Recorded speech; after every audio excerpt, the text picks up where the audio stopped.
Ketika kita melihat berita banjir, longsor, atau kebakaran hutan, hampir selalu ada satu istilah yang muncul di balik semua itu. Deforestasi. Indonesia pernah menjadi salah satu negara dengan tingkat kehilangan hutan tercepat di dunia. Laporan Bank Dunia menyebut Indonesia sebagai the fastest forest clearing nation of earth. Namun, pembahasannya sering berhenti pada kata hutan hilang, tanpa benar-benar membedah bagaimana proses itu terjadi, apa penyebab sesungguhnya, dan bagaimana dampak ekologinya terasa sampai hari ini. Video ini mengupas deforestasi secara lengkap, tidak hanya dari sisi data, tetapi juga mekanisme ilmiah dan temuan lapangan.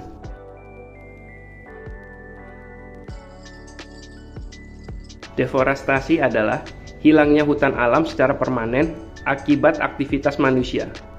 KLHK mendefinisikan deforestasi sebagai perubahan hutan menjadi penggunaan lain seperti perkebunan, permukiman, atau tambang. Indonesia memiliki hutan hujan tropis terbesar ketiga di dunia setelah Amazon dan Kongo. Namun, sejak 1970-an, pembangunan besar-besaran seperti transmigrasi, logging, perkebunan skala besar, dan pertambangan mulai menggerus kawasan hutan. Status Hutan Indonesia 2023 mencatat bahwa antara tahun 1990 hingga 2015, Indonesia telah kehilangan lebih dari 24 juta hektar hutan. Angka itu setara dengan 92 kali luas Jakarta. Setelah moratorium hutan diberlakukan pada 2016, laju deforestasi menurun signifikan, turun lebih dari 75% menurut KLHK. Tetapi, penurunan itu tidak menghapus jejak perubahan bentang alam yang telah terjadi selama puluhan tahun. Penelitian dari University of Maryland yang menggunakan citra Landsat menunjukkan bahwa penurunan luas hutan primer Indonesia di awal 2000-an sempat mencapai lebih dari 1 juta hektar per tahun.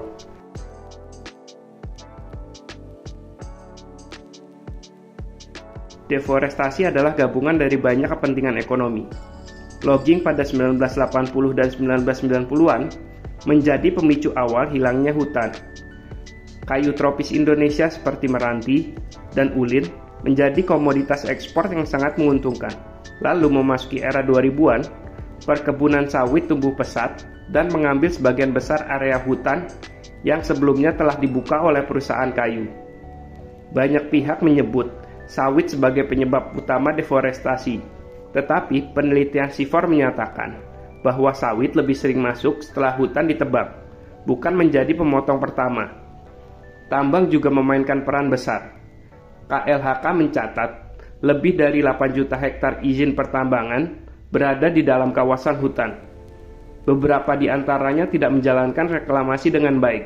Di banyak daerah, tambang meninggalkan lubang-lubang raksasa yang berubah menjadi kolam air beracun, memutus aliran air tanah, dan merusak struktur ekosistem. Faktor lain adalah pembukaan lahan oleh masyarakat dengan cara membakar. Penelitian BRG menunjukkan bahwa banyak kasus kebakaran gambut disebabkan pembukaan lahan yang murah tanpa alat berat. Api kecil yang diniatkan untuk menyiapkan lahan kemudian merembet menjadi kebakaran besar, terutama pada musim kemarau panjang.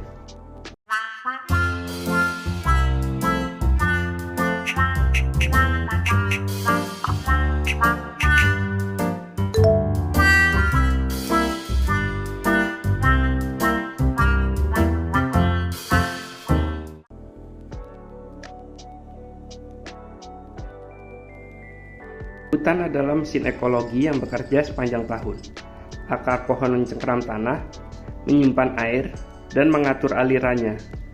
Kanopi hutan menahan hujan agar tidak langsung menghantam tanah. Ketika hutan hilang, semua mekanisme ini ikut hilang.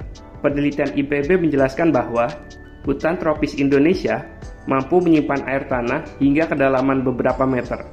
Setelah hutan ditebang, tanah menjadi keras, kering, dan mudah tererosi. Hujan yang turun tidak lagi meresap, melainkan mengalir deras ke permukaan. Inilah awal mula banjir. Ketika lapisan tanah hilang, sungai membawa sedimen lebih banyak. Sungai menjadi dangkal dan cepat meluap ketika hujan deras.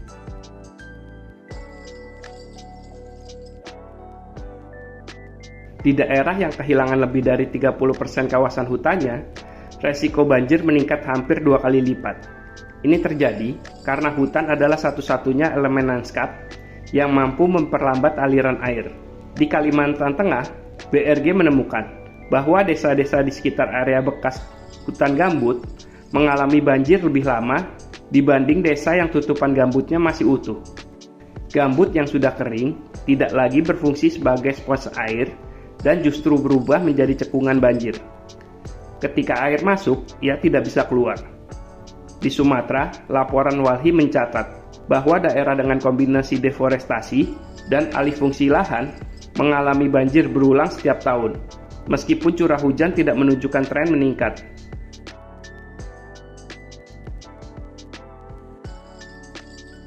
Ketika hutan hilang, karbon yang tersimpan dalam vegetasi dan tanah dilepas ke atmosfer. Indonesia menjadi salah satu penyumbang emisi karbon terbesar dari sektor kehutanan pada 2000 sampai 2010. KLHK menghitung lebih dari 40% emisi nasional pada periode itu berasal dari perubahan penggunaan lahan. Hilangnya habitat satwa liar juga menjadi tragedi ekologis. Orang hutan, harimau Sumatera, gajah Kalimantan, dan banyak spesies burung kehilangan tempat tinggal. Penelitian WWF menyebut bahwa populasi orang utan Kalimantan turun lebih dari 50% dalam 20 tahun akibat kehilangan hutan. Yang lebih jarang dibahas adalah bagaimana deforestasi mempengaruhi pola hujan. Studi dari Nature Climate Change 2021 menemukan bahwa hilangnya hutan di Kalimantan dan Sumatera mempengaruhi pembentukan awan hujan. Daerah yang kehilangan banyak hutan cenderung mengalami musim kemarau lebih kering dan musim hujan lebih ekstrim.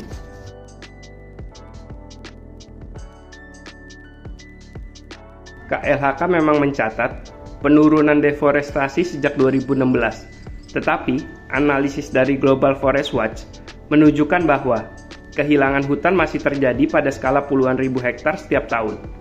Artinya, meski lebih kecil, prosesnya belum berhenti total. Ada pula pergeseran pola. Dulu deforestasi besar dilakukan perusahaan. Sekarang, banyak terjadi pada skala kecil, tetapi tersebar luas. Ini membuatnya lebih sulit diawasi dan dampaknya tetap signifikan.